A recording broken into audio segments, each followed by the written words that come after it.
मनुष्य जीवन बहु विविधतापूर्ण अनेक तार रंगायित ही मनुष्यर जीवन।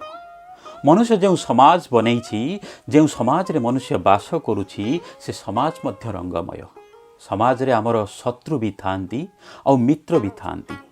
बाहर शत्रु बा मित्र जेतिकी सहायक बा हानिकारक होई थांती ताठारु अधिक होई थांती आम अंतरर शत्रु बा मित्र।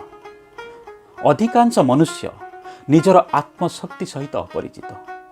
कार्य सफल हेबा हेउ, जीवन युद्ध रे विजयी हेबा हेउ, कर्मर पुरस्कार पाइबा पई हेउ, आत्मशक्ति को चिनिबा दरकार। आत्मशक्ति अर्थात आम अंतरर शक्ति, आत्मार शक्ति।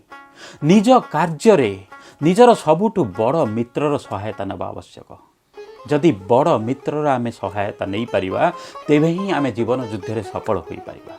तेबे प्रश्न उठुची मनुष्यर सबुठु बड़ मित्र किए? जदि आमे निजको निजे अंत निरीक्षण करिबा तेबे आमे उत्तर मध्य निजे पाई पारिबा। उत्तर हेउछि निष्ठा। कौनसी भी कार्य को सफलतार सह संपादन करिबा पई निष्ठार आवश्यकता रही।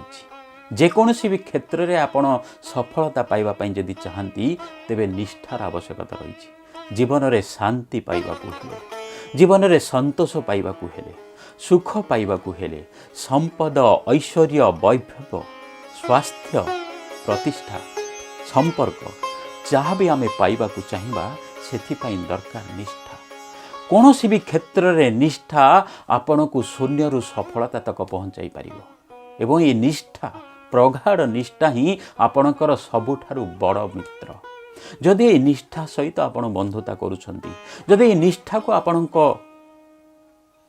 पाखरे सब बेले आपण रखुछंती, प्रतिटी कार्य रे निष्ठा जदि आपण रखुछंती तेबे ही आपण जीवन रे सफलता पाई पारिबे। ताहा जीवन हेउ बा परिवार, ताहा कार्य हेउ बा विचार बा शरीर, जेकोसी क्षेत्र रे सफलता पाइबाकू हेले, सफलतार सह कार्य संपादन करिबाकू हेले, सफलता को बजाय करी धरी रखिबा पाई हेले निष्ठार आवश्यकता रही।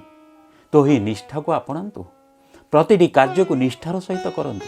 सबुठु बड़ कथा हेउची को कार्य करिबा आ को कार्य न करिबा ताहा जानिबा, एवं जो कार्य करिबा पाई प्रयोज्य सेही कार्य ही निष्ठा।